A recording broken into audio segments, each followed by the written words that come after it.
What's up, you guys? Justin and Michelle bringing you Market Watch Wednesday. Our debut on YouTube. Yes. So join us every Wednesday. We're going to be posting these consistently. Specifically about the Utah market, but you'll also learn a lot about the national market. Yes. What's our topic today?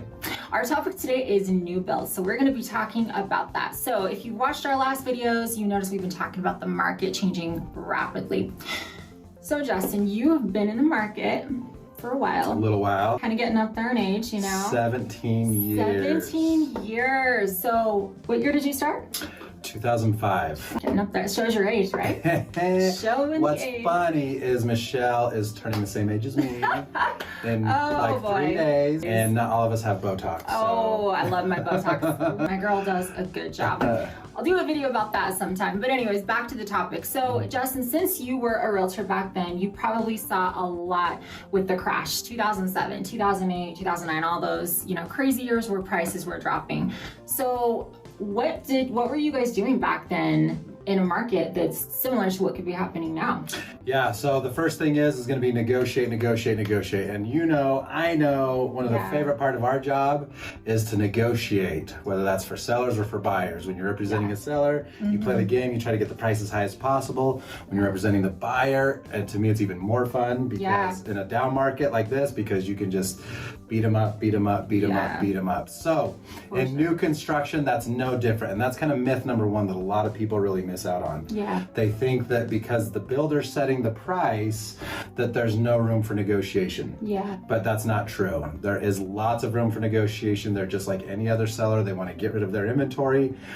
Yes, they want to sell it for the highest price possible, but I shouldn't have drank Coke before this. Anyway, they're trying to get the most money possible, but at the same time, they've got lots of homes that they need to sell. Yeah, they do. They're paying interest on those homes. And so they do and will negotiate with you. And so they'll come down on price, possibly. They will also throw in a bunch of upgrades if needed, especially for ones that you're gonna build.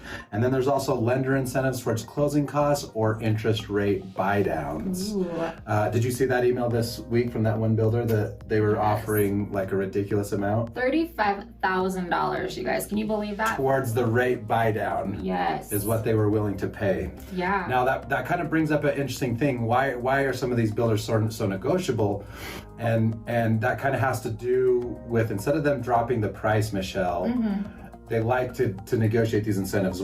Tell them why that is. Yeah, so if you guys lived in a house and it was a brand new house and you just bought it this year or last year. Or you just went under contract with one, right? Yeah.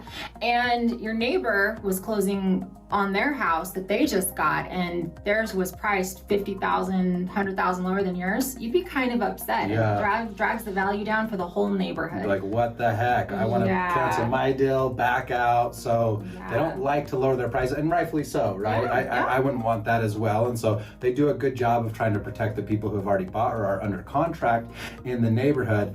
But you need to negotiate. Yes. Right? You need to negotiate with an expert realtor that can help represent you. And there's kind of an interesting thing. Not only might you be able to get 40, 50, 60, 70 grand off a new build right now, but with interest rates, there's also some opportunity there. Michelle, a lot of people think that opportunity is, they're scared about it because rates are going to kind of go up or stay high for the next couple months. But if someone's starting the process of a new build and they negotiate a really good price, they could potentially double dip in good news if the new build takes 9 to 12 months to build, because rates might change a little bit next and year. I was just going to ask you that question. A lot of people have been asking us, what if rates do change? What if they go up? But what do you think is going to happen with rates themselves? I thought you were going to say, I asked you. I asked you. Okay, I think that they will go down in the next 6 to 9 months. I think that once inflation is getting more under control, that we will see them get down to the lower fives or possibly the higher fours. Yeah. So 12 months from now, when you're ready to close, if you get a rate in the high fours, that was awesome. Not only did you get your house for 60, 70 grand cheaper, but you also got a lower interest rate. So I'll bet you lunch on that's what happens. However, of course, be responsible, be smart, that you can afford today's payment just in case, or even a little bit more just in case. But that's two great ways. If you guys are looking to build new construction, make sure you have an expert realtor that's going to negotiate a much much lower price for you. And if you want to build custom with that, that's cool too, and pick your colors and all that with the builders. Just negotiate a bunch of free upgrades. That is the best way for them to give in to you and your demands is I want this upgrade, this upgrade, this upgrade, this upgrade, right? Name them off and present that offer, and you'll be surprised at how much of a discount you can get. Definitely reach out if you guys have any questions.